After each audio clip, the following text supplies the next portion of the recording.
The war in Ukraine has sent shockwaves throughout the world, resulting in thousands of deaths and pushing millions of Ukrainians to flee to neighboring countries.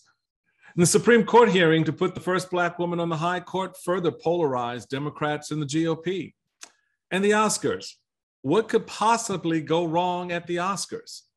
I have two perfect guests to help me parse it all out. Dr. Jason Johnson is an associate professor of politics and journalism at Morgan State University here in Maryland. He focuses on campaign politics, political communication, strategy, and popular culture, and is a political analyst for MSNBC.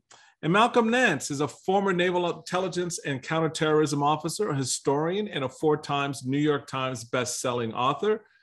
My conversation with Jason and Malcolm is next on the Michael Steele Podcast.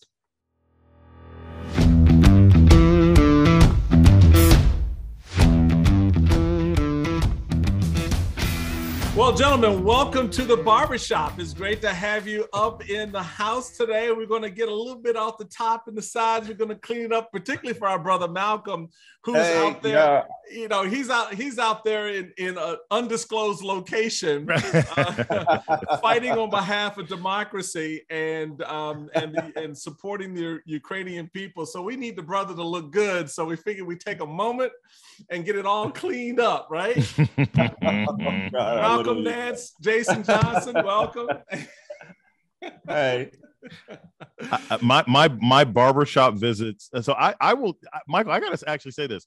So last visit to the barbershop, my barber is shaving my head, and he's like, "Hey, so what's going to happen with Russia and Ukraine?" And I told him, I was like, "Look, I'm not a foreign policy expert. I only have a couple thoughts." And he immediately goes into, without any prompting, he's like, "Well, you know, Ukraine is like one of the most corrupt countries on the planet. Why are we there?" And I was like, "Where are you getting this from?" Mm-hmm. Where I said, "That comes from the same weird." And he's like, "Well, I'm just wondering what's the answer to the question." And I said to him, I said, "You know, this is what's interesting." I said, "Y'all the kind of brothers that are always saying you don't trust the news, but we'll hear some crazy stuff about Ukraine from some YouTube or Instagram or TikTok site.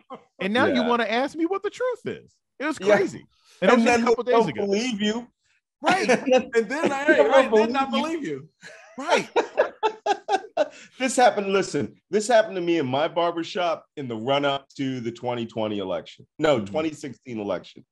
And this is how it was. All these guys are sitting there like, "Hey, you know, Trump says, what do we got to lose? You know, and you know, he got money and he got cars." And I'm like, what the hell's wrong with y'all? Yeah. He hates Black people. Thank you. All right. He says it. Yes. He says it and everything. And you guys are sitting there. And, you know, and I said, you know what? I actually said this on my last haircut before the election. I said, the only consolation I have with you guys is I know you don't vote. Otherwise, Trump would be getting 3 ignorant ass votes. God almighty. It really is. It really parts of that story are bad. But that's both of those stories are a reflection of the space we find ourselves in right now, where there is this sort of claptrap of disinformation and misinformation. The Russians and their bots have just infiltrated the system with it. And now you're finding everyday folk in the community just pushing this crazy stuff back about Ukraine. And then when you confront them with the truth, rejecting the truth that you've just put in front of them for the craziness that, oh yeah, it's the most corrupt country in the world. I'm like, so Malcolm, you're there, you're in space, you're on the ground talking to people. I've seen some of your hits on MSNBC over the course of the last few weeks. Where do you give us your assessment right now of where this battlefield is and how you see the next week, 2 weeks playing out? The Russians and Ukrainians are meeting this week. I don't have much faith in that because I don't think Putin really wants an end to this, not a negotiated end. What's your assessment?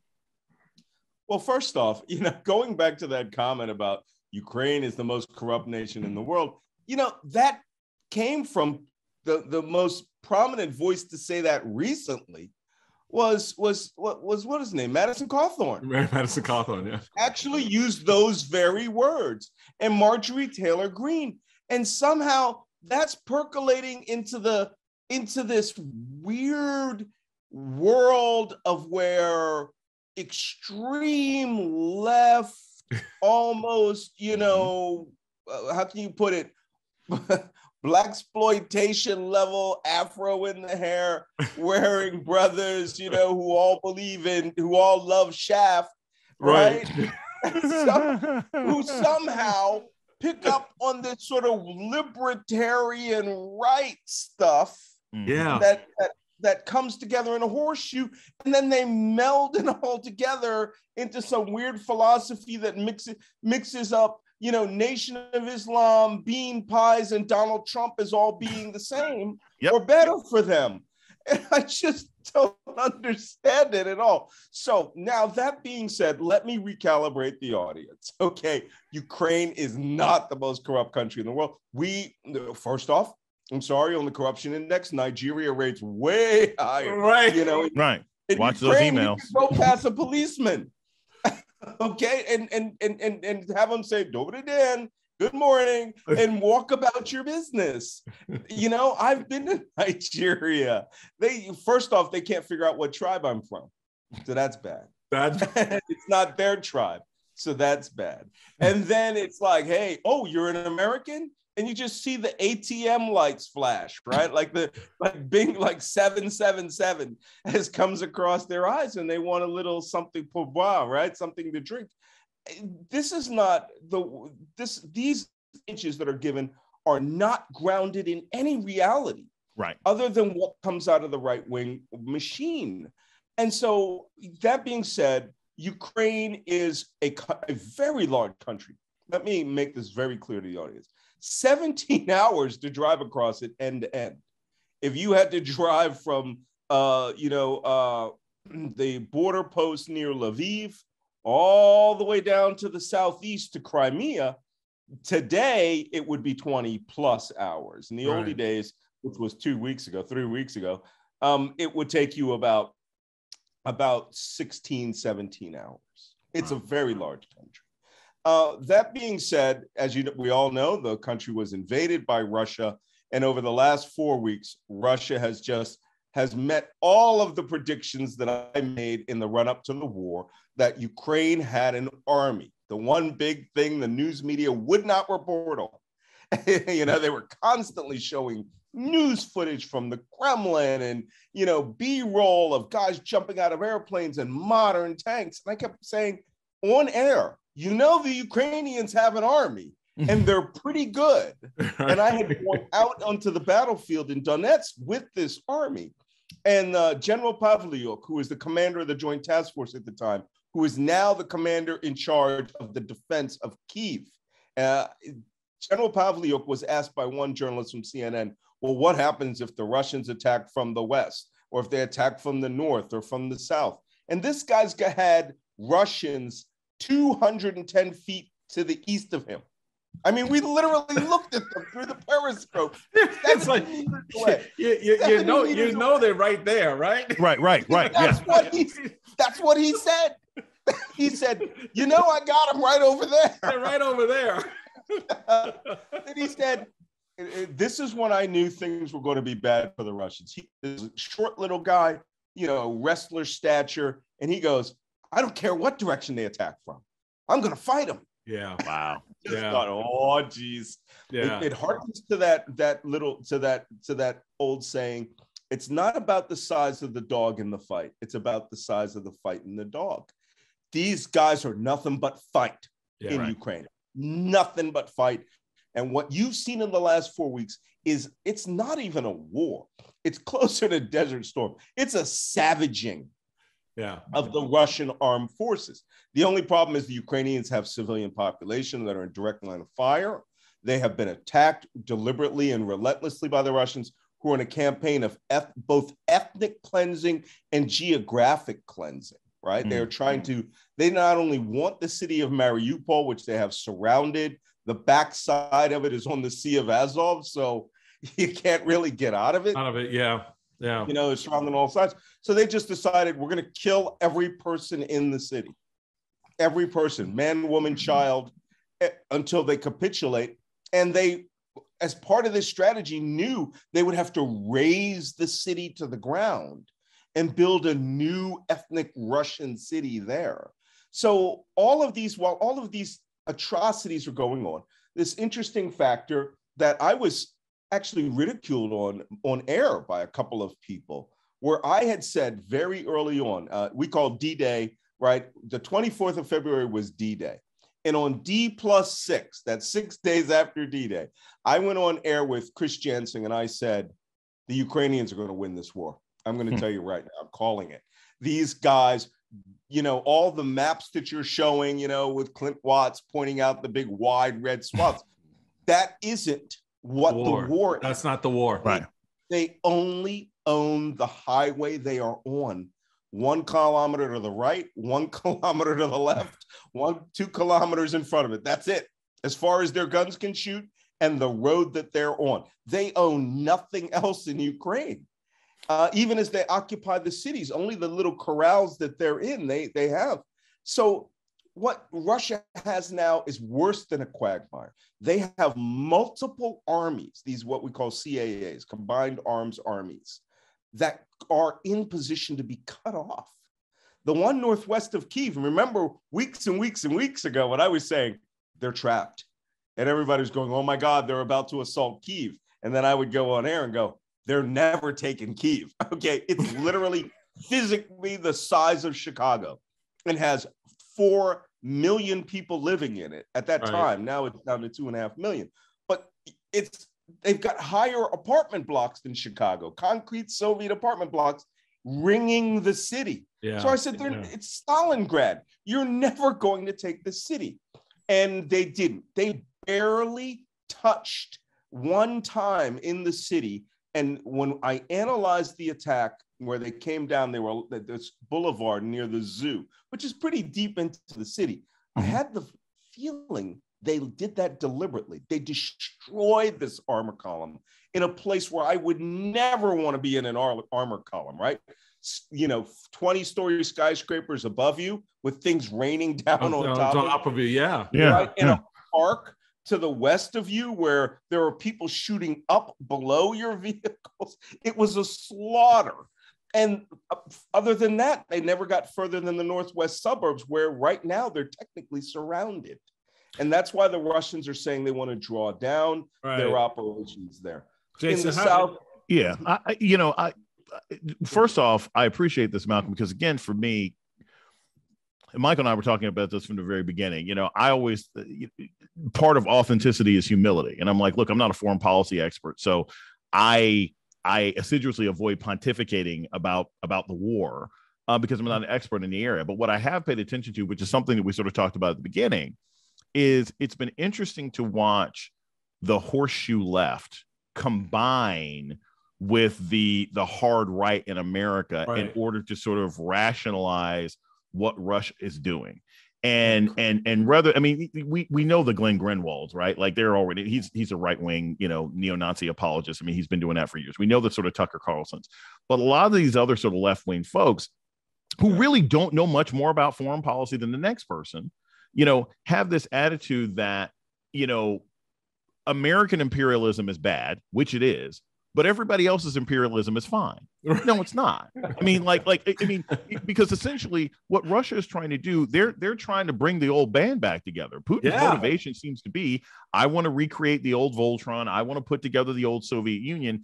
And I have plenty of criticism for NATO. I have plenty of criticism for what the United States has done in Africa, what the United States has done historically. NATO does terrible imperialistic things. We don't have an issue with that, but it doesn't mean Russia ain't trying to do the same thing. Right. And that's what's so amazing to me that people want to forget. And it's funny, Malcolm, it goes back to 2016 because those same voices were like, oh my gosh, Russiagate is nonsense. But look at all the meddling that America does. It was like, of course, America meddles in foreign elections. So do the Russians.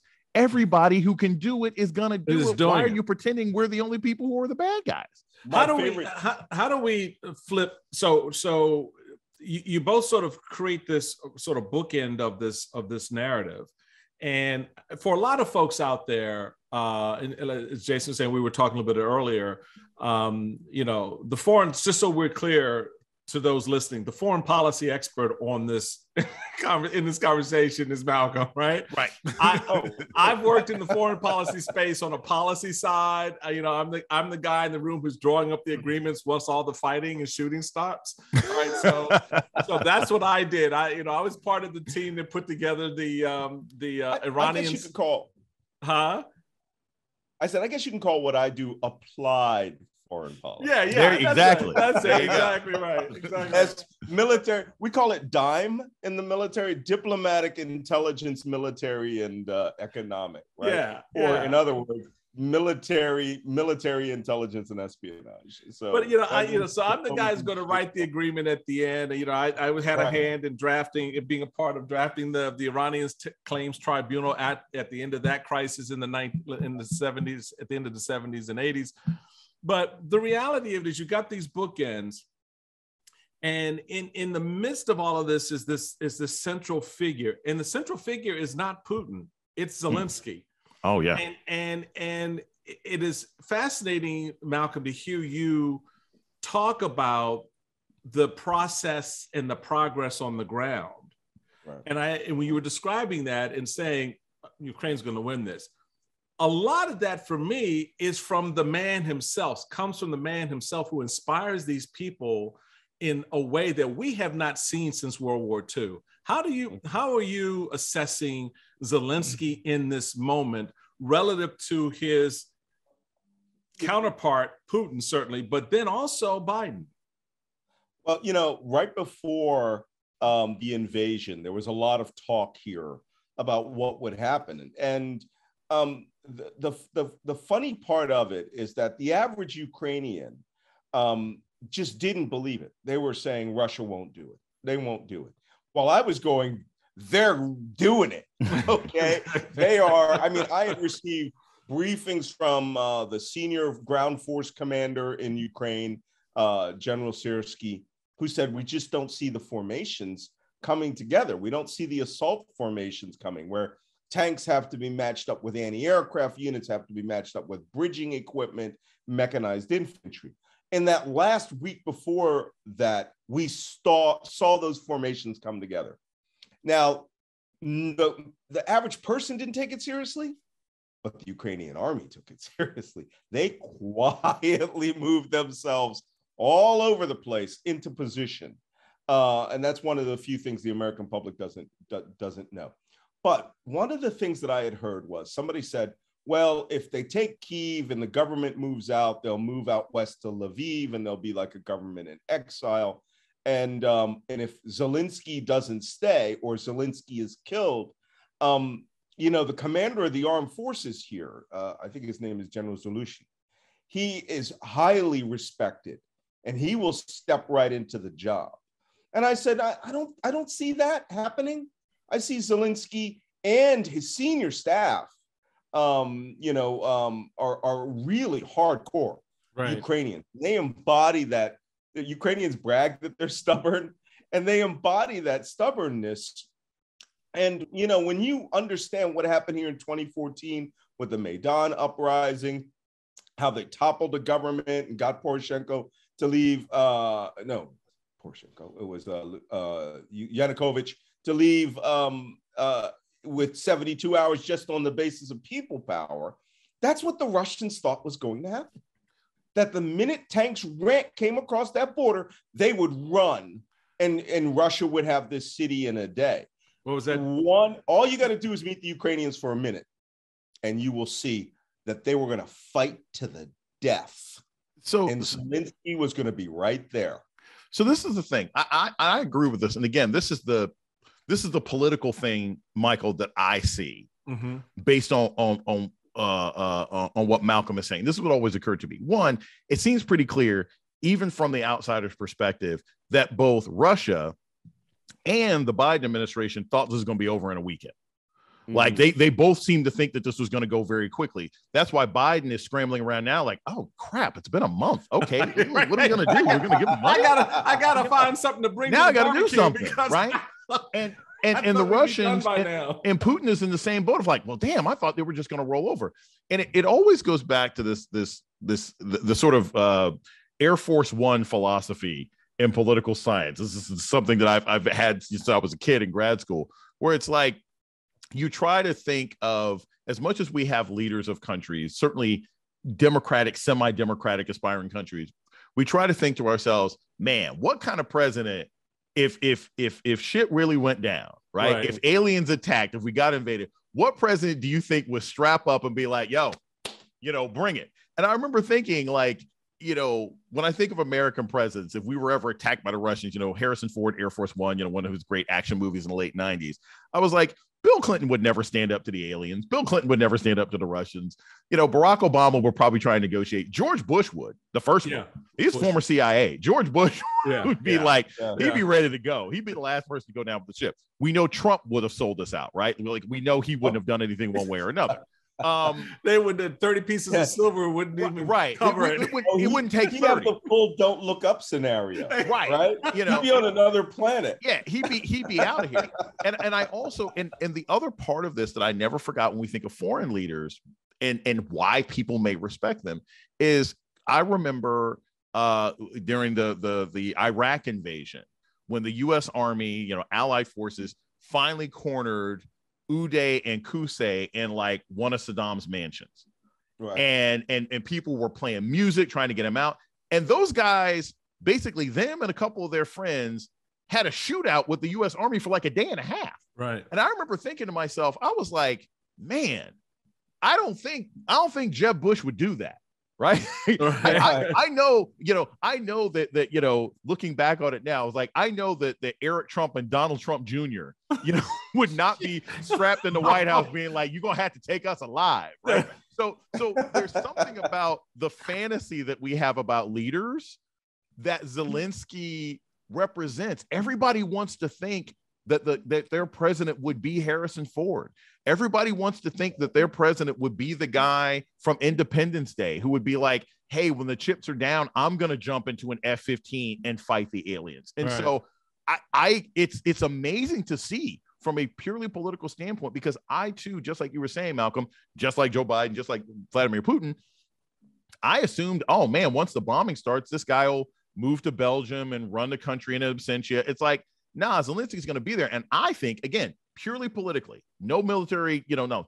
But I think at this particular point, because he's held out so long, because Zelensky is still dropping a new mixtape every other week, still here, right? If he ever is killed, and we don't hope that. It's over for Russia. It's over. Oh, yeah. You're right about that. The word that, absolutely. I kept using this phrase in a couple of podcasts, and I said, what people don't understand, I think, Jason, we talked about it one time, where I kept saying, you guys need to start incorporating this phrase into your vocabulary. White Taliban. Okay?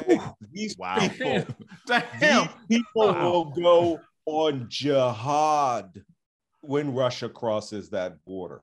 And we're there. The IEDs are starting up in very large quantities. Farmers are out raiding at night, shooting up convoys. Russia controls nothing other than the city of Kherson, and that's now contested. They went from solidly holding that.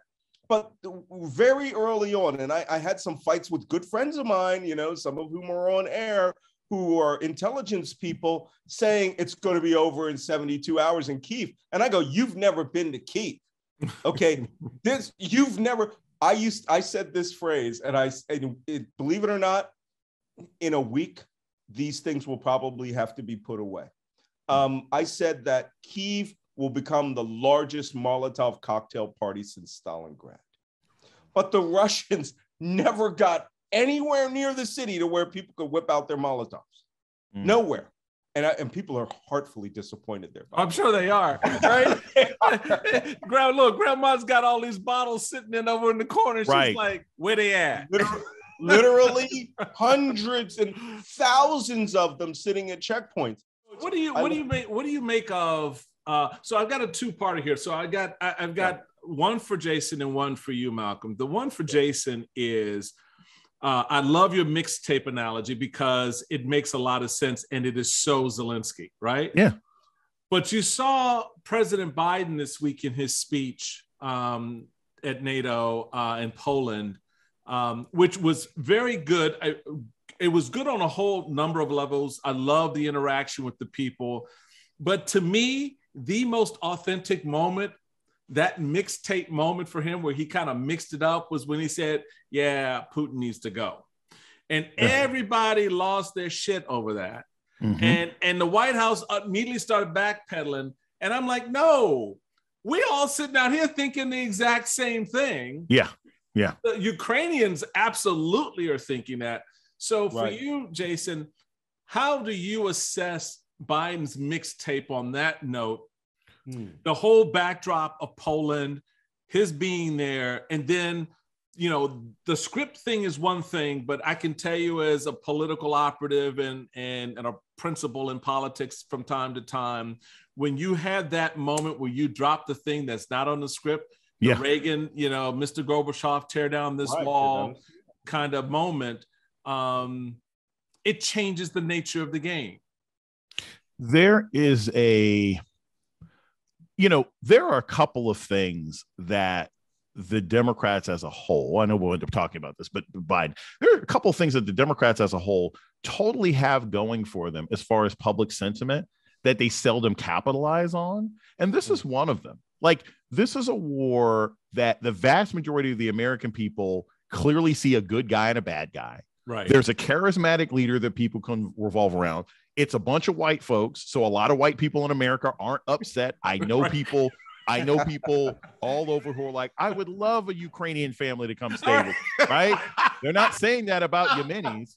They're not saying that about Somalians, right? So we Jason, what did I say? Love a Ukrainian family. Yeah, okay. I got a few Somalis. What did I say 4 weeks ago on air? I said the moment that they start seeing dead white children and grandmothers, the entire sentiment of this war will change. Yeah, I mean, Malcolm said this. People like, so you've got quote unquote, and I use this term, cynically in the PR, the political communication way. You got a good war. You should be milking it.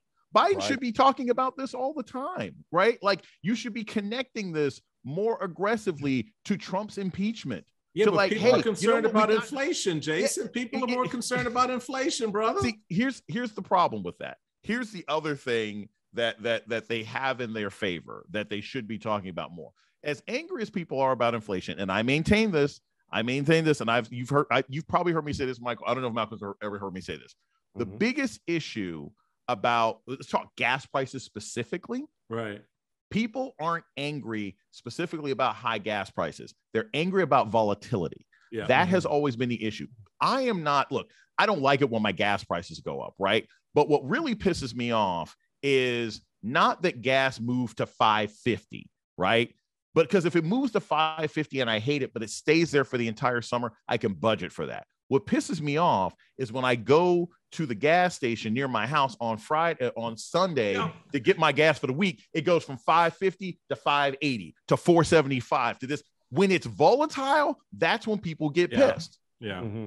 And that's the political damage that the Democrats should be talking about in a more effective way.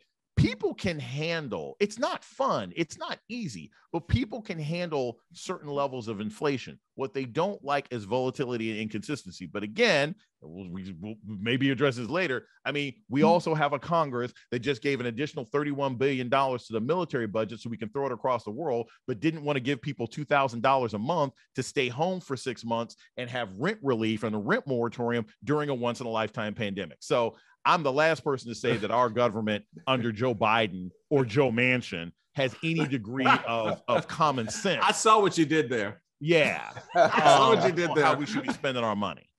So Malcolm, this one's for you. So going back to the big board that our buddy Clint Watts stands in front of and actually does a very effective job of sort of helping us visualize the movements. Yeah. The other day, he was talking about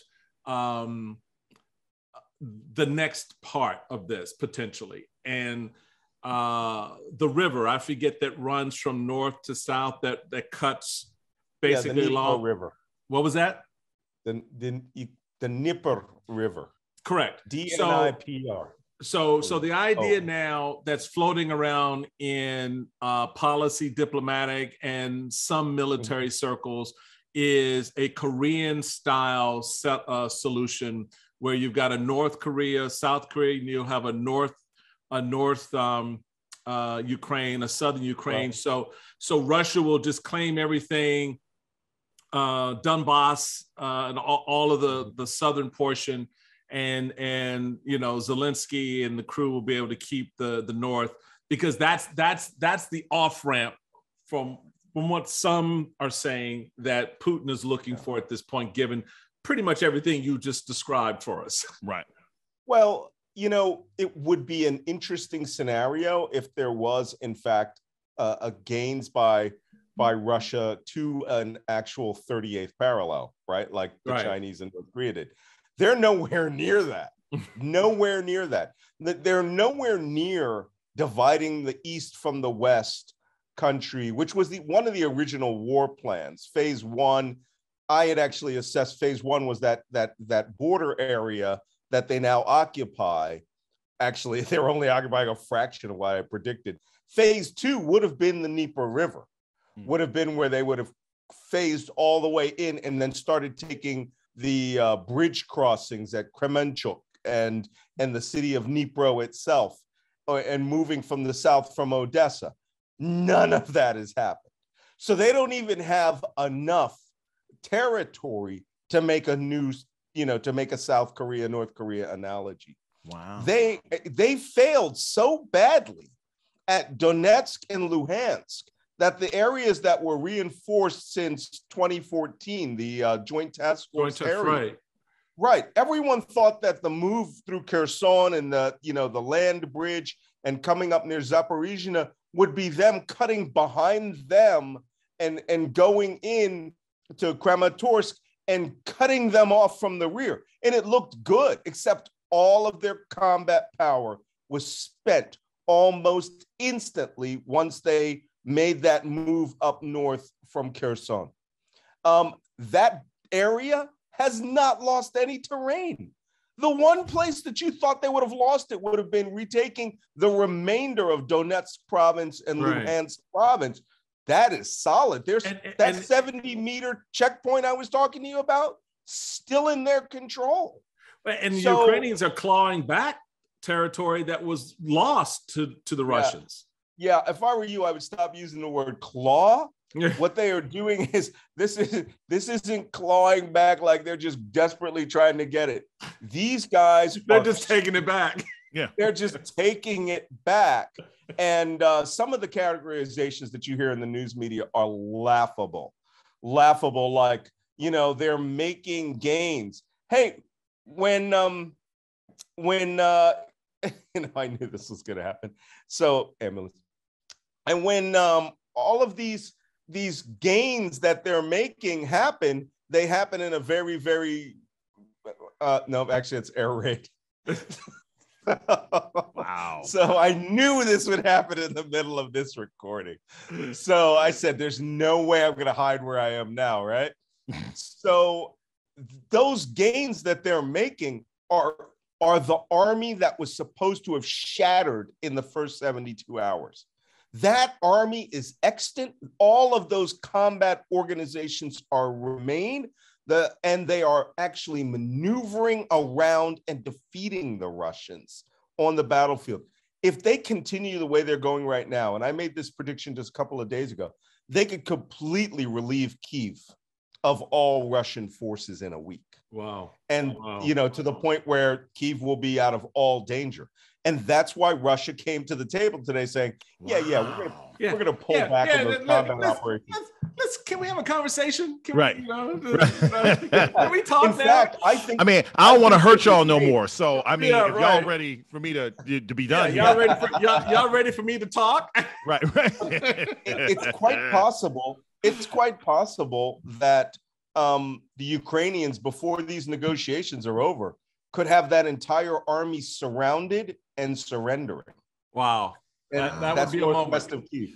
Yeah. So we're gonna take a quick break, folks. We just ran through Ukraine and that story, and so, you know why Malcolm was such a critical part of this conversation, because he's given us perspectives that I don't think a lot of us have had about what's really happening there. When we come back after the break, we're going to bring it home a little bit, and we're going to talk about the week that was for the Supreme Court and what the hell happened at the Oscars. More of the Michael Steele podcast right after this. All right, everybody, welcome back to the Michael Steele podcast. We're having an incredible conversation here at the Barbershop with my buddy Malcolm Nance and Dr. Jason Johnson. So, Jason. Wait. Uh-oh. Is Jason smart brother? And I'm just undercover brother. You undercover brother. I mean, but who's conspiracy brother is actually what I want to know. I need to know who conspiracy brother is. Michael's conspiracy brother. I can play. Yeah, right. I can play a good conspiracy if you want me to. No, conspiracy brother's coming in too. Don't worry, he'll be responding to me. Right. So Jason, we watched an incredible display of poise, intellect, determination that was laced at time to time with the look. Right. And every Black man in America knows what that look is like. Yep. If you were raised by Black people, yes. When the woman looks at you with that look, and you're like, oh hell, I just stepped all up in it, right? Mm-hmm. So you had that this week with Judge Ketanji Brown Jackson and her hearing for the Supreme Court. You also had Republican senators who at the outset claimed, we don't want to make this into what happened to Judge Kavanaugh, and then proceeded to try to turn it into a shit show. What's your assessment of that hearing process that we witnessed this week? You know, it was kind of offensive to me. And it wasn't offensive because of how the Republican senators behave or how feckless some of the Democrats were, except for Cory Booker. It was offensive to me because it is a reminder, and I've pointed this out on a couple of occasions, it was a reminder of how broken and how little integrity our system has now. You know, the Supreme Court is at its lowest approval ratings in the history of measurement, right? Yeah. Like the Supreme Court approval rating from Americans is hovering between 37 and 40%, right? Absolutely terrible for the court that's supposed to be the final word on our Constitution and the law of the land. And why is that? Well, it's because everybody, even the casual observer, has seen that the whole process is completely corrupted. You had a stolen seat with Merrick Garland. You had, I tell you guys, when I mean, more people watch the Kavanaugh hearings than watch Benghazi hearings. I remember my students were watching Kavanaugh and being like, this guy sounds terrible with the crying and the beer and the sexual assault and then the mysterious money that gets paid off. And then you had Amy Comey Barrett, who couldn't answer questions to the second-year law student. I thought Harriet Mier was the most incompetent, person I had ever seen in a legal position from a Republican administration. And then we had Amy Comey Barrett. So when you see that the entire process is just, do you have the numbers and are you the guy running the White House? Nobody respects it anymore. So what I saw was a sham process as part of a highly compromised democratic system that we're now trying to prop up. And when I see Republican senators who were literally allegedly in cahoots, were trying to overthrow this country, sitting here questioning a woman who will one day be the final arbiter of how our law works, it's a sham. It is an absolute shame. I was offended in some respects by some of the coverage that tried to pretend that this was an actual process. It is not a process anymore. We need massive reform in how our Supreme Court operates. We need massive reform and how Supreme Court justices are selected and put into office. I have said, we all know our brilliant friend Ellie Misto. I have been arguing for years that the rule should be, there should be constitutional rules, but Joe Biden would never have the political will or interest in doing this. The constitutional rule should be, hey, if there's an opening on the Supreme Court, there has to be a vote within 90 days. And if you can't figure out, if the Senate and the House, if the Senate can't agree on who the president appoints, then you get to stick the person on the seat for a year. Fine. We're going to have to revisit this year. No more of this nonsense where Mitch McConnell can say, I'm not going to vote on the person that you like. Right. And there should be ways in which, and yes, it should be limited to 30 years on the bench. And yes, Clarence Thomas should be impeached, right. But watching people question Ketanji, Judge Jackson, question her integrity, question her intelligence, and question her ability in the same week that we have Clarence Thomas, who has basically been trying to cover for his wife, who's playing footsie with insurrectionists, and we're supposed to take this process seriously. This is some end of Rome level garbage. And I was bothered throughout the entire hearings last week. Malcolm, how do you see it from where you're sitting? Yeah, and the fact that I actually had to watch this from the other side of the ocean and watch this humiliating display of, first off, you're right, the treason weasels who were all took part in the attempt to bring down the government. Yeah. Ted Cruz, all of these people spouting these conspiracy theories were absolutely the most bonkers part of it. And, Judge Brown, I suspect, actually had to sit there, and this had to be going through her head. 1 hour, 27 minutes, I'll be a Supreme Court justice. Yeah. 1 hour, 26 minutes, I'll be a Supreme Court justice. I will put up with these idiots for another hour, or whatever it was. The patience of Job, how she did that, I would have popped off at every time. I would have said, I'm more qualified than him. I'm more qualified than him. I'm more qualified than any 4 justices. Because as you all know, you have to be 3 times, what is it? Twice as good. Twice as good. Twice as good to go half as far. So if you want to go the whole way, you got to be 4 times as good, and then you still won't make it. So, I pray, I'm just so happy and relieved that Joe Manchin decided he was going to throw his lot in with the Democratic Party. But you know what? The deal isn't done yet, because I haven't heard what Kyrsten Sinema's going to do, since she's an acting Republican these days. And, she's just the kind of person that would put a knife in it at the last moment. I think that Jackson, you got to remember that they pointed out that like a bunch of these Republicans actually voted for her last promotion, right, which was less than a year ago. Right. Like I never thought her getting on the bench was really in question. And part of what bothers me, like I said, because I think it's a sham process, we have to stop pretending that processes that are inherently corrupt are somehow reflections of the strength of our government. We can't do that anymore. We can't cover elections the way we used to with the kind of voter suppression laws, because what you do is you give these corrupted systems the patina of legitimacy and authenticity, and they are not. But when I also thought about it from this perspective, if you handed out a secret ballot to the Senate, and it's almost like giving a pretest as a professor, hand out a secret ballot to the Senate.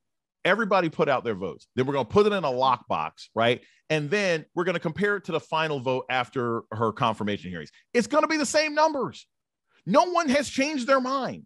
No one's mind has been changed in any of this. And I said last week, I was old. I am old enough to remember. I get to say this to you guys. I'm old enough to remember. I remember the Clarence Thomas hearings because at the time I was a kid and my parents, we were going on vacation we were living in Nebraska and my parents wanted to take us to see Mount Rushmore. So we're in the car driving from Nebraska to North or South Dakota. It's 10, 12 hours in the car. And of course, there's no Sirius XM. There's no satellite radios. It's the 90s. And so all that we could get was NPR. So we were in the car during the hearing. So I listened to hours and hours and hours of the hearings, right? It's like burned into my brain. And so, of course, I remember being, listening to the moment where Clarence Thomas says this is a high-tech lynching of an uppity black man. And I said that what we saw with Judge Jackson, it wasn't a lynching, because with Thomas, there really was some question as to whether he was going to get on. Right. Like that was back in the day when you didn't know how these votes were going to go. It really was. People really were making up their minds depending on what happened in the testimony. So because Judge Jackson getting on has just been a known thing. I don't think it was ever at risk. What we saw was a flogging. It was just a public beating of a qualified Black woman, as Josh Hawley and Ted Cruz and Marsha Blackburn were like, well, we know we can't stop this Black lady from getting on, so we're just going to flog her publicly, right, so that our racist constituents can get off on seeing this Black woman be abused. That's what it was. It was deeply, deeply offensive from a racial and a sort of justice and human rights standpoint, above and beyond the fact that it's a corrupted system. I want to take a little bit and soak in probably to your point, Jason, about flogging. I like that analogy because that actually speaks to what we saw more appropriately.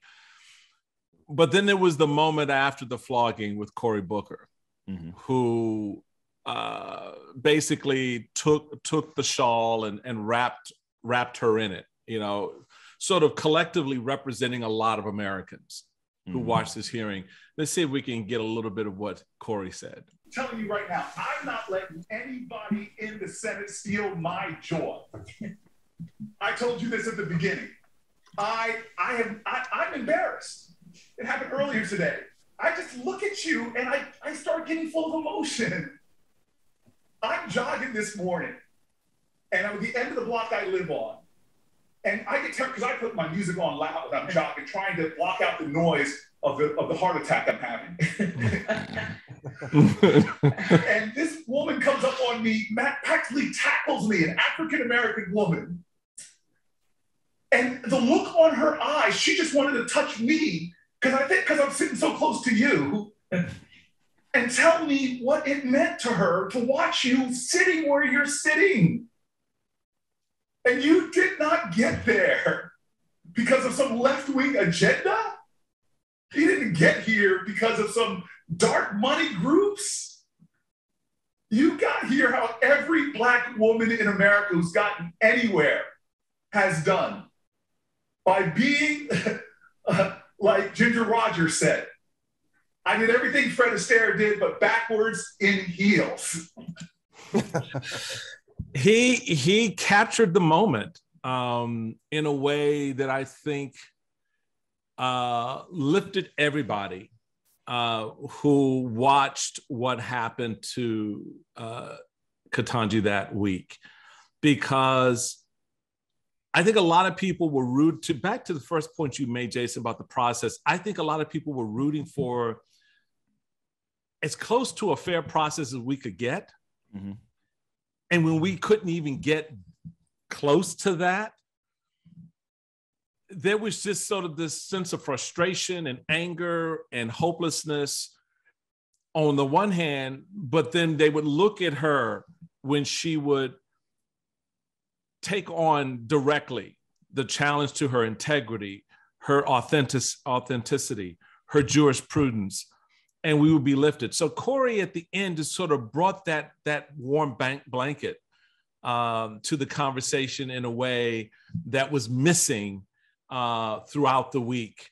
And I really appreciate the brother for that. And, people, have whatever they want to say about Cory and the moment and all that. But for me, it brought it home for me in a very authentic way, I thought. How did you guys see it? Yeah, I think the same. I feel the same way. I thought that speech was beautiful. And when I heard it again, when you play it, I even more beautiful, because I really feel the sentiment. There are those people that you meet every once in a while.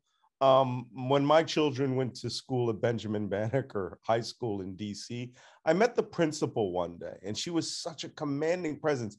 I literally sat up straight in my chair. That's saying something if you sat up straight. Exactly. I thought, this woman is all business, right? And I need to respect that. And I know that's Judge Jackson, because she just went through this. Yeah. And now she has to go through this dog and pony show again. And she will make history. That being said, I do have to make a quick aside about Clarence Thomas. Are we going to talk about him? Yeah, go ahead. Yeah, whatever you want, baby. It's Barbershop. My beloved late mother, who was just an angel. She loved everybody. But God forbid you mention Clarence Thomas in her presence. You know, she's from South Carolina, born in the 30s. You know, she has some pretty clear views about certain types of people that live in certain houses. Mm-hmm. So she would just get upset during that whole process with Anita Hill. And then years later, she would just go, there's always one that will sell us out. There's always one. And I've since transported that into the phrase, slave catchers always brought one with them that to trick you into coming out of hiding and to be caught. And that's Clarence Thomas. Clarence Thomas is the worst. First off, he might arguably be one of the worst justices in American history. Right. Second, now that this scandal with his wife, who everyone has known, I actually ran into them one time in Northern Virginia, going into a sporting goods store, both of them coming out. And I tell you, I'm going to be honest with you, since we're on a podcast and I can be frank these days, I wanted to spit on him because I understood what he represented, which was he hated the 42 million African Americans he represented. He was not Thurgood Marshall. Right. Okay. I mean, Thurgood Marshall has a really nice statue. I argue there will never be a Clarence Thomas statue, ever. So, you know, but with the corruption with his wife, who was literally plotting to overthrow the government of the United States and who was in, you know, cuckoo la la land with the conspiracy theories that the entire United States government was about to be arrested and thrown onto barges in Gitmo, is crazy. And we have to act like it's normal and she has to be treated with dignity. I don't recall them treating Hillary Clinton with dignity when she was the first lady. I don't recall them treating Michelle Obama with dignity. Why suddenly is she untouchable? If of all things, she should be really held up to the, you know, what do they say, right? Caesar's wife. Not in this case. And in fact, I mean, there's talk now that she will get a subpoena. I don't care at this point. Merrick Garland hasn't done a damn thing. Yeah, Merrick Garland has not been remotely aggressive enough in addressing any of this. We're basically past the window of being able to change most of these court rulings, these feckless, impotent court cases that he has put out there against voter suppression in Georgia and different kinds of states. They're not going to be effective enough to do anything by the midterm elections. And all of these people are going to get off scot-free. 50 years from now, if we're not all in freaking gulags, they're going to talk about the absolute incompetence, lack of urgency, and lack of agency that was demonstrated by the Biden administration in his first year and a half when he had some semblance of a chance to protect American democracy. And a mandate. And a mandate to protect American democracy. So when you see people like Ginny Thomas and you see people like Clarence Thomas, in fact, the evolution of Clarence Thomas with his wife is a demonstration of what happens when you allow these kinds of quislings to have positions of power, when you allow these kinds of people who are willing to sell out principles in order for power and access to continue to be there. Clarence Thomas has not just not been a good judge because I disagree with his rulings. He has also written some of the fewest, smallest rulings. Like, he hasn't been a particularly good justice. Nobody is in law school writing their papers on him right now. Nobody's writing books about his jurisprudence because he hasn't been impressive. He should not be on the court at this point, not because of what his wife does, but because of what he is aware that his wife has done, that he has actually voted in ways that would protect her for the positions that she was taking for the people that she was connected with. Every single freaking person on the planet knows that. And I'll go back to what you said initially, Michael, about Cory. Look, again, I think what Cory Booker did was great. One thing that I told people who were somewhat cynical about it is like, I don't know Cory at all. Like, we've talked a couple of times. Right. Everyone who I know who knows him personally, and I kept telling people this, everybody who I know who knows him personally is like, nah, he's kind of this way all the time. Like it's not, that's not a show. It's not a show for him. Yeah, I know him personally. It's not a show for him. Yeah, he's really that person behind the scenes. Like, I've been on private Zooms with him in a couple situations I was in. It's like, oh yeah, he is kind of that guy. And so it was appreciated. It was kind. It was strategic I mean, like Judge Jackson just needed a break. Yeah. But again, it goes to the fact that it's kind of like I said this years ago about taking a tour of the British Museum. And I was like, taking a tour of the British Museum is validating a thief's behavior. We shouldn't do things like this. This is all stolen goods from different parts of the world that they did when they were an imperial empire. Covering a corrupted and dysfunctional process for selecting a new justice validates a process that should no longer be validated. And that's ultimately, you know, what my big concern is. It's great that people said kind things about her. It's great that she's going to get through. She's still only going to be one justice out of 9, where it's still a 6-3 because the Trump administration basically stole 3 of them. And on top of all of that, given the kinds of rulings and cases that we will be seeing over the next year and a half, the Supreme Court is absolutely compromised in a way that we have never, ever seen before. And we have an administration that is dead set against doing anything. They won't do court expansion. They won't even consider term limits. They're not doing a damn thing to ensure our democracy by shoring up or protecting or reeling in what is a thoroughly compromised part of our government. I think the last point on that before we shift to something really fun is I'm surprised the Biden administration has not operated as if this is the only time they will ever have to make the changes that you've outlined. Yeah. Whether I agree or disagree with them or not is irrelevant. What's relevant is whether or not the administration believe that these changes are fundamental to protecting democracy and advancing its cause. And if that is the case, then you move hell and high water to make that happen. You know, or is it heaven and high water? You use heaven and high water to make that happen. And that's not been the case. I look at this DOJ, I look at Merrick Garland, and I shake my head and go, dude, do you know not why you're there, but what you're supposed to do in the job? I mean, yes. I mean, I think most of us can smell criminality, right? We see criminality. We watch this process unfold in front of us real time. Don't sit there and tell me you can't make a friggin' case. What are you waiting for? You have even if you don't think you have all the dots, all the I's dotted and the T's crossed, put that shit out there and see what happens, because you never know. And this is, and I got to add to this before we go to the key thing, which we'll be paying attention to. I have to add to this, Michael.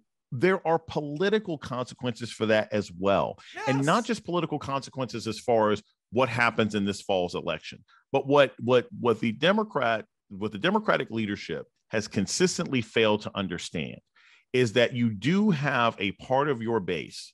You know, the Democratic base is made up of lots of different kinds of people. You got your white folks in the suburbs, you got your Latinos, you have your Southwestern people, you have Black folks in different parts of the country. All these constituents want different things.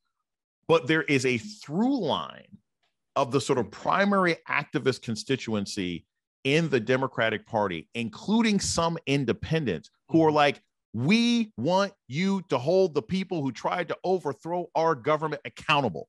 And you're not doing it. We got punched in the face.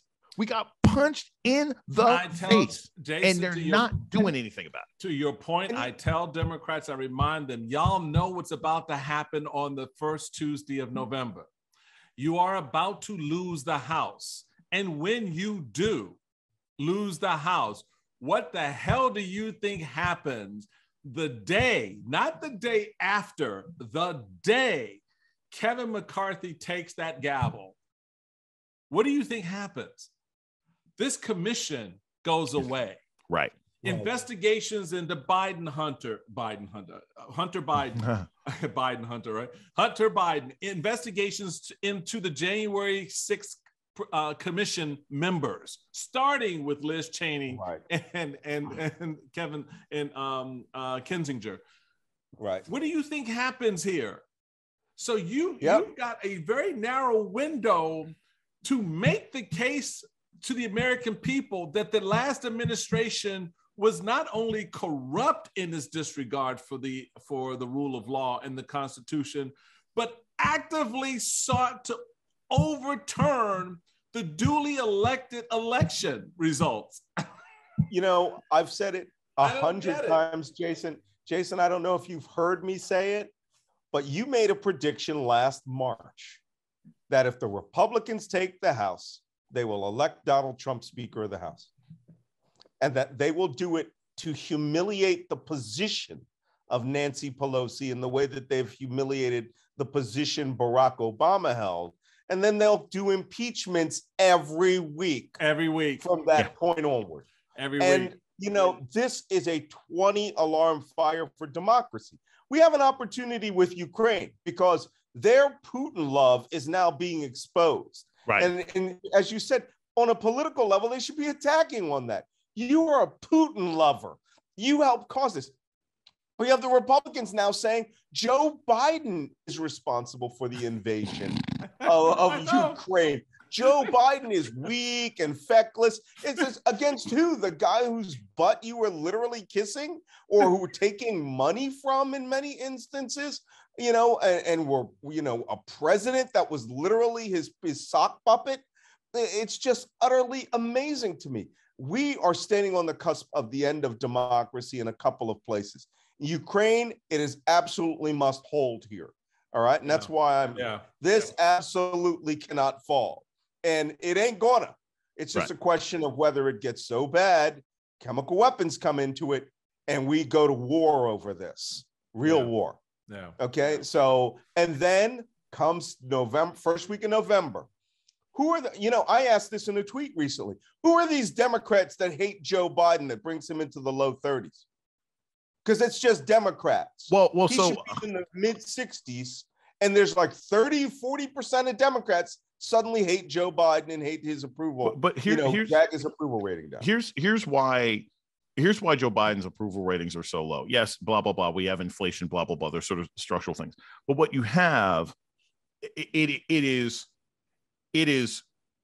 I almost say this is, you guys have, both of you guys have been blessed to have wonderful wives in your lives. I love your wife, Marie, Malcolm.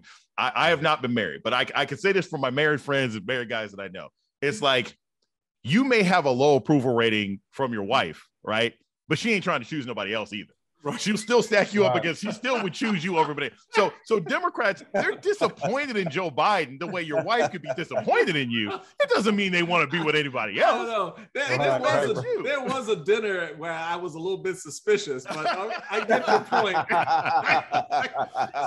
So Democrats, they're not abandoning Joe Biden for Republicans. They're disappointed in the stuff that he hasn't done that they thought he would do. The numbers that he has right now are unsustainable. Right. You can't be a Democrat. You can't run as a Democrat when the head of your party's approval rating with African Americans is in the mid 60s. That's not sustainable. You can't run as a party as a whole if your leadership numbers are, somewhere in the 50s or something else like that. Like he's got low poll numbers because the symbolic things that he could have done, i.e., doing something about police violence, doing something about the insurrections, the big symbolic stuff that would have made people happy. They didn't do it. The practical stuff, they kept the country afloat, but they didn't do enough extra stuff. Like I said, giving people $2,000 a month for 6 months and then having rent relief or an eviction moratorium, keep that crap for 8 months.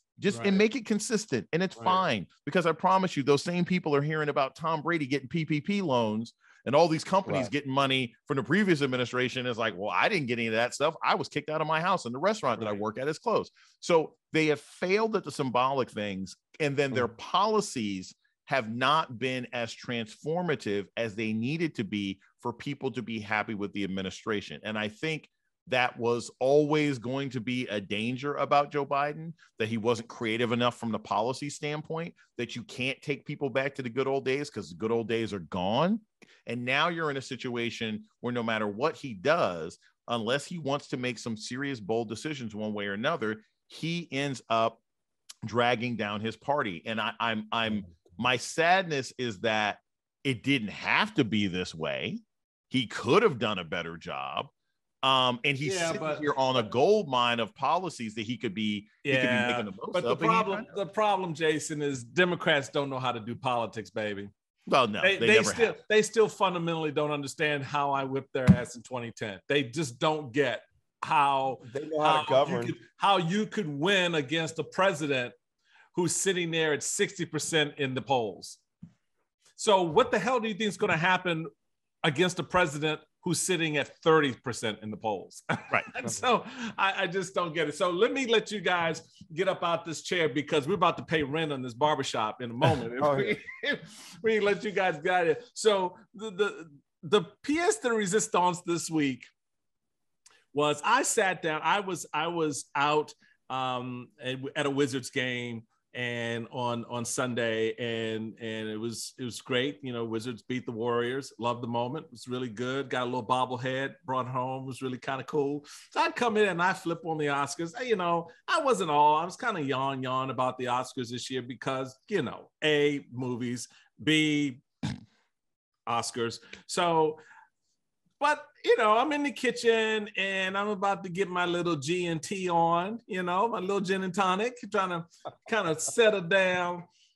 And I look up and Chris Rock had just told a joke about, you know, G.I. Jane, and everybody laughed, including Will Smith. And next thing I know, I saw Will walking up on the stage, and I was like, oh, okay, what's this? This is a little different. Okay, is this scripted? What's going on? And then I watched him smack the shit out of Chris Rock, go back to his seat, and then all of a sudden, the sound went off. The camera started jerking around. Will Smith is sitting there screaming. And, you know, later find out he's telling, keep my wife's name out of your effing mouth. Mm-hmm. What the hell was that all about? Now, you guys captured in tweets for me the moment. And so I'm going to start with Jason, one of the tweets that you put out. First off, no way Will Smith does that to a white comedian. A Bill Burr or Ricky Gervais, he wouldn't have been able to reach the stage. He definitely wouldn't have been asked he would have been asked to leave afterwards. And both of those comedians would just be as likely to make that joke. You then went on and you tweeted, it's been funny watching right-wingers desperately try to engage about Will Smith, Chris Rock, because their business model is built on antagonizing Black people and grievance. I don't even know this guy, but his bad faith is one of the people you were talking about on my tweet. Has all the hallmarks of that stick. So you could see this sort of immediate visceral reaction from the public, where some tried to seize it as some type of political statement, which, okay, let's set that bullshit aside, because they ain't nothing to do with that. No. Your first tweet, though, was really about a very interesting moment, because I agree with you. There's no way in hell Will Smith walks up on that stage and smacks a white comedian. No. It does not happen. It doesn't happen. He doesn't get to the stage, Michael. He doesn't get to the stage. Security would have seen him and said, oh, hell no. You're not getting to the stage. We're not allowing this happen. And if he somehow got to the stage, they would have asked him to leave. And I think it's important, you know, Gwen Ifill, the brilliant, you know, capable lawyer Gwen Ifill responded and said, well, if we're going to have an interracial conversation, you know, Chris Rock doesn't make that joke about a white woman. I disagree. If Scarlett Johansson, too. I think he does. Yeah. If Scarlett Johansson had shaved her head and was sitting next to, and we've got to remember, Chris did not know. He has said that he did not know that Jada Pinkett had alopecia. I didn't know. I didn't know either. Right? Like there's some real Team Americas not about my this. News of the day. Exactly. I was completely unaware of this. So if Scarlett Johansson had a shaved head sitting next to Colin Jost, and Chris Rock has said, dang, Scarlett Johansson went from the Black Widow to the next white Dora Milaje, right? Like if he says something like that, that's totally the kind of joke that Chris Rock would make. Yeah. Okay. And so no, what deeply offends me about what I saw, and I'm like you, Michael. I was in the car coming back from wine tasting with some friends of mine, and my friend in the back of the car, she's like, something crazy just happened at the Oscars. Like, we weren't paying attention. We had been wine tasting all day. I don't even drink. I was just there to hang out with friends. Right. And what bothers me about this is that, to me, what I saw is just textbook, quintessential toxic masculinity. Can I real quick to your point? Let's do. You said in the tweet, a lot of people out there telling on themselves as they try to rationalize the performance of toxic masculinity into an act of love or protection. Exactly. What I saw was a man go up there because his ego was smirched. His self-esteem was in question, and he decided to engage in a violent act to protect his own ego. Toxic masculinity teaches men that your honor, your position, your integrity is constantly under assault, and therefore anybody who attempts to smirch it or touch it, you have to respond violently and publicly. That's the thing that tells you if somebody smudges my sneakers at the store, I got to punch him. That's what somebody tells you if this guy looks at my woman the wrong way at a movie theater, I got to pull a gun. That's what tells you if you get cut off on the highway, you got to chase him down to the gas station and beat him up. That is toxic masculinity. It tells us that violence is how we have to respond to any perceived insult and smudge. And the reason I have a problem with it and led to that tweet is because to me, Michael, and to me, Malcolm, that same toxic masculinity, that same energy that led to Will Smith doing what he did, it's the same energy that leads to violence against women. Because if you think I have to respond to this man insulting me by going up and smacking him, that's the same energy that says this woman disrespected me, so I have to hurt her. And you had a lot of women out there and some men, people who I respect, who I was really shocked and disappointed, to be perfectly candid, who were like, I'm so happy to see somebody protecting an African-American woman. I was like, this is toxic masculinity. This is not protection. This was not about Jada Pinkett. And quite frankly, wrapping with what we were just talking about, we just saw what protecting Black women can look like with Cory Booker, where he uplifted her and spoke to her and filled her up. I'm a football fan. Russell Wilson has defended his wife, Ciara, against that ex-rapper boyfriend Future for years and never laid a hand on him. Never laid a hand. So let's stop rationalizing this bad behavior. And because what it speaks to is that as much as we live in a patriarchy where men are a danger to women, it can be violent and terrible, we unfortunately still have some women who romanticize toxic masculinity if they think it's in defense. And we should be against toxic masculinity regardless of who the victims are. It is never a good idea. Nothing that Will Smith did is okay. Malcolm, you retweeted Don Lewis 87, Don Lou 87, and in which he said, Will Smith didn't just steal from his own moment tonight. He stole from Venus Williams, Serena Williams, Richard Williams, and everyone else involved with King Richard. Shame. Tell us how that struck you, because that I agreed with that tweet. It struck me as something at the core, the most profound and sad part of that was it wasn't about you, Will. And you made it about you. What I found most striking is, first off, I hadn't seen the film King Richard, but the moment I saw that tweet, I remembered what it was about. And it was all long forgotten, because of what he did. I completely purged that movie from my mind because of what he did. Even when he won the Oscar, I forgot about that. And I thought, oh my God, you not only trampled on, the honor of the woman who you were supposedly defending, insulted all, made African Americans into a movie, caricature on international television. You also destroyed the story of two young women who overcame anything and became global champions, all in the trash. Then he walked, and then here's the kicker. The dumbass won an Oscar.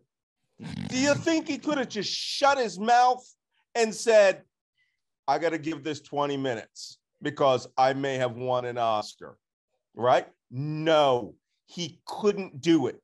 Look, we're from the same-ish neighborhoods in Philly, Overbrook. I'm actually from Winfield, which is about a block away from Overbrook. We're the genteel people.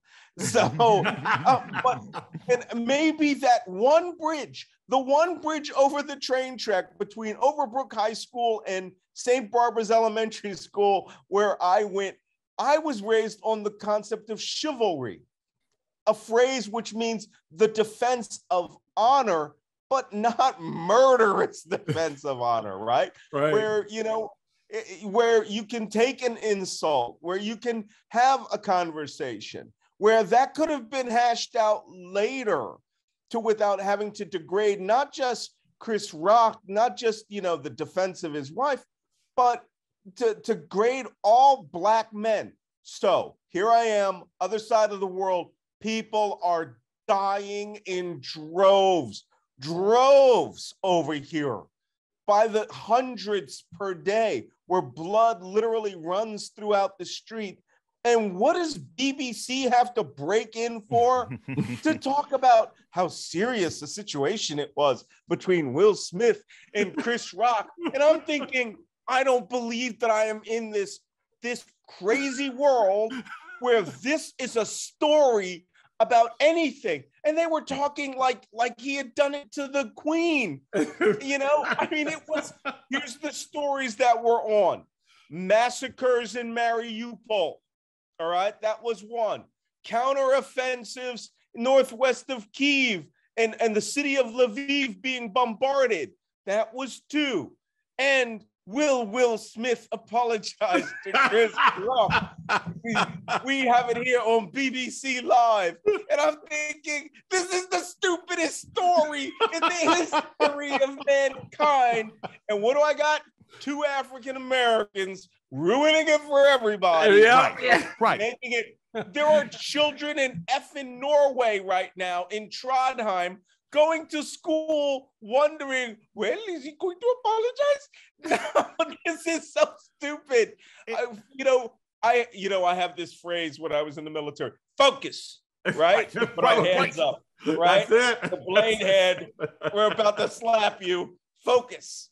Well, if I could have said that to the world, I would have, because I'm almost embarrassed. Yeah. But I think another component of it is a good part of the world was like, yeah, we could use this break from the massacre. Well, that's probably true too, Jason. I feel like, you know, there's a different. I compare this, and I want to be very careful about this comparison. But the reaction from the Black community, sort of here domestically, was akin to sort of the day after a really bad court ruling where some cop gets off. Like nobody worked on Monday. Everybody's conversation, every class was canceled. Every interview that I had that was like, yeah, so today we're going to be talking about oh no, we're talking like it absolutely enveloped everybody's existence, because even the Russians heard about it. Right. Because these are two beloved public figures, like global icons, really, who really haven't gotten into any kind of trouble. Chris Rock has been a stand-up comedian for 30-something years, right? And has never gotten into any kind of trouble. Has never had He's dogged his wife. He's dogged Jada quite a bit. Over the last 6 years, the last 3 or 4 Oscars, he made the joke about her a couple years ago. Yeah, there's a little bit more history there in that regard than not.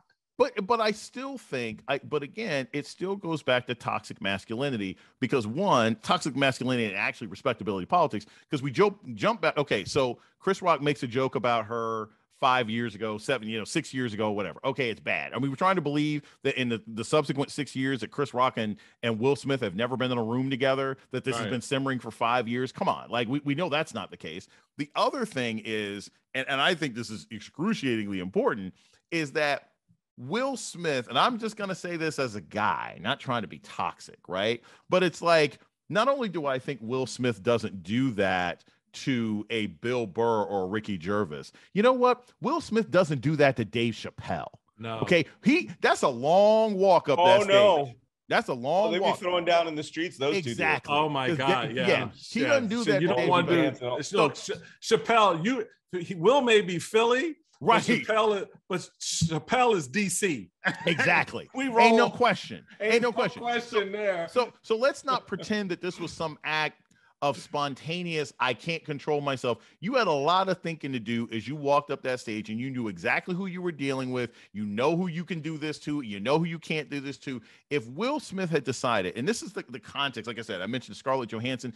If Eric Benet had marched up on stage and punched Adrian Brody when he kissed his wife back in 2003. You remember Adrian Brody grabs Halle Berry? Everybody would have said it was terrible. If it was 50 Cent on stage and made a joke about T.I. and his wife Tiny, everybody would have said, oh my gosh, look at these black rappers and their nonsense, their lack of self-control. The privilege, the amazing level of privilege that is demonstrated by being able to walk on stage, smack another man on global television, and return to your seat and continue talking smack, knowing full well that you're not really going to face any consequences. I can't empathize with that kind of energy. I can't empathize with that kind of toxicity. And while I don't think that Will Smith is a terrible person, this is a big mistake. I don't think my opinion of neither of these guys has changed fundamentally. I do think that we need to very much, as an internal community, examine what our notions of masculinity are and address some of these people out there who have had so little experience with functional love in their own lives, men and women, that they think that this is an act of love.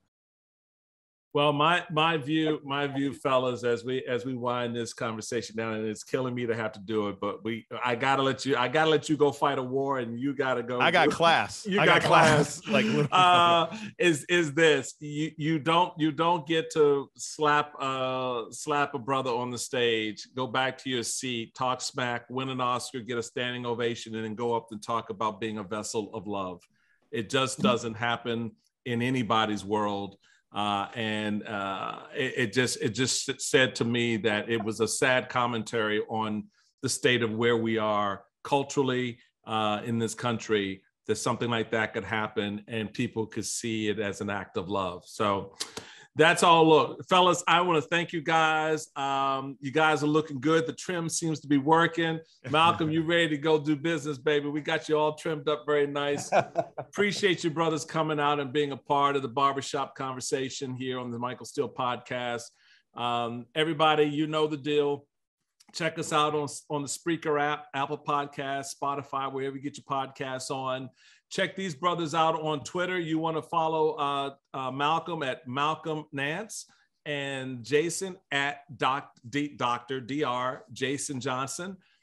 They got good stuff that they're posting out there. You can keep up with them. And of course, follow me at Michael Steele. Until next time, be safe, be well, take care. And if you like this episode, please comment on the Spreaker app.